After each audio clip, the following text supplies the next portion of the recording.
Voici ta mère, celle qui a aimé. Est-ce que j'aime moi aussi assez? Écoutons ce texte que l'abbé Laurent Gagnon nous propose comme réflexion. Aimer, c'est faire la volonté de celui que l'on aime.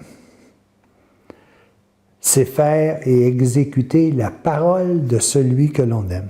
C'est marcher vers le même but en suivant le même idéal avec la même pensée directrice. Est-ce que aimer Dieu, pour moi, est-ce que je suis sa parole? Est-ce que je marche sur le même chemin que lui? Est-ce que j'ai le même objectif, la même pensée directrice que lui? Juste ce petit paragraphe-là. Si on était capable de se poser comme question et de répondre oui à chacune de ces interrogations-là, on est sur la bonne voie. Mais je ne suis pas sûr que moi, personnellement, je suis capable de répondre oui. Continuons. Marie a poursuivi avec Jésus un seul but, le salut du monde et le rachat de l'humanité déchue. Elle y mit tout son cœur de mère, toute la force de sa pensée éclairée par la foi et une ferme décision de volonté.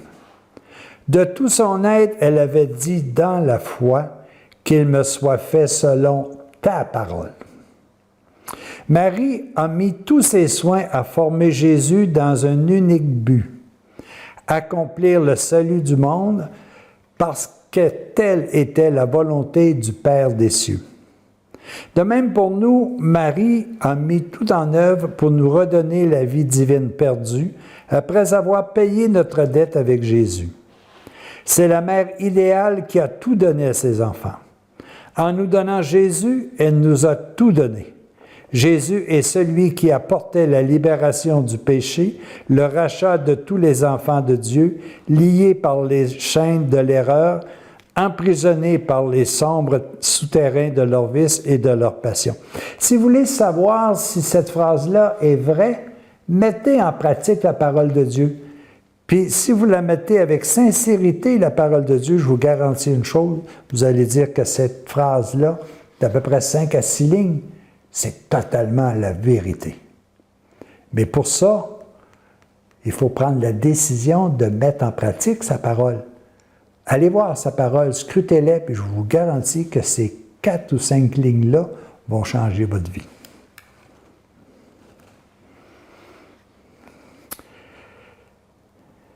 Alors je disais, Jésus est celui qui apportait la libération du péché, le rachat de tous les enfants de Dieu, liés par les chaînes de l'erreur, emprisonnés par les sombres souterrains de leur vice et de leur passion.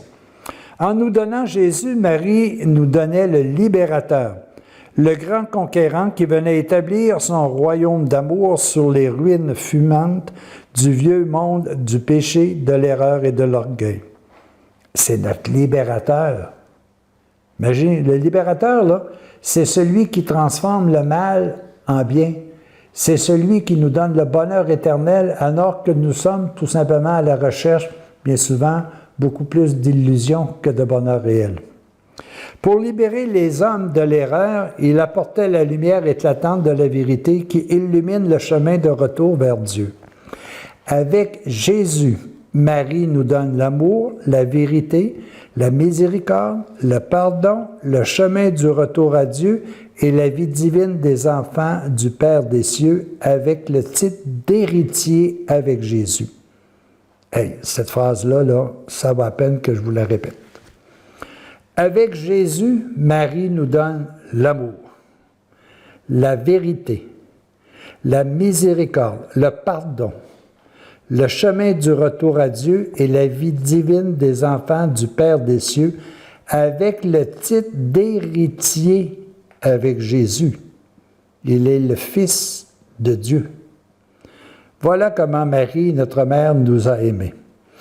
Et moi, suis-je l'amour? Bon, là, par exemple, ça devient critique. Dieu a dit, tu aimeras Dieu de tout ton cœur, de toute ton âme, de toutes tes forces, de tout ton esprit. Et il ajoute, tu aimeras ton prochain comme toi-même. Et Jésus nous dit, voilà que je vous donne un commandement nouveau. Aimez-vous les uns les autres comme je vous ai aimé. Et moi, est-ce que j'apporte au prochain l'amour ou la haine, la vérité ou l'erreur, la justice ou l'injustice? Est-ce que je pardonne à mon frère et à ma sœur comme Jésus a fait pour moi? Est-ce que je le traite avec justice en respectant son bien et surtout sa réputation qui est son plus grand bien? Ou au contraire, est-ce que je couvre le prochain de calomnies, de médisances et d'insultes? Amour, c'est comprendre. Aimer, c'est voir le bien à faire croître. Aimer, c'est respecter l'autre et comme Dieu fait, ne forcer jamais l'autre dans sa liberté. Aimer, c'est aider matériellement, s'il y en a besoin. C'est d'aider spirituellement par une prière, un conseil, une parole de Dieu, un encouragement. Aimer, c'est donner de son temps, de son énergie, de sa joie intérieure par le sourire.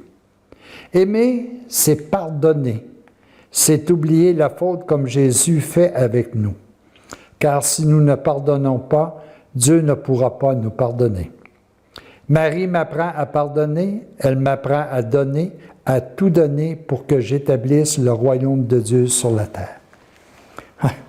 Je vous invite à relire tout particulièrement les derniers paragraphes de ce texte du livre « Marie, Mère de Dieu, Mère de l'Église, notre Mère, voici ta mère ».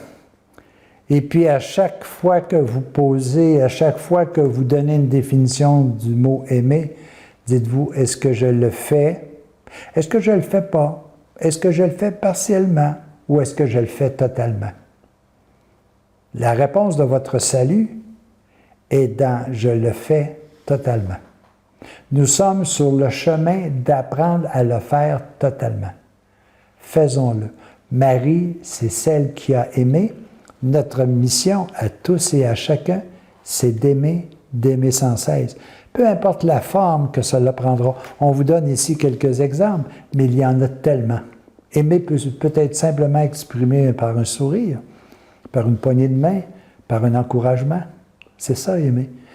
Est-ce qu'on le fait assez? Ben là, ça, là, je vous laisse la réponse à chacun. Mais personnellement, moi, je peux vous dire que moi, personnellement, je ne le fais pas assez. Et plus je vais le faire, plus je serai heureux ici et dans la vie éternelle. Puis je vais pratiquer tout de suite en disant à tous et à chacun, je vous aime. Bonne journée.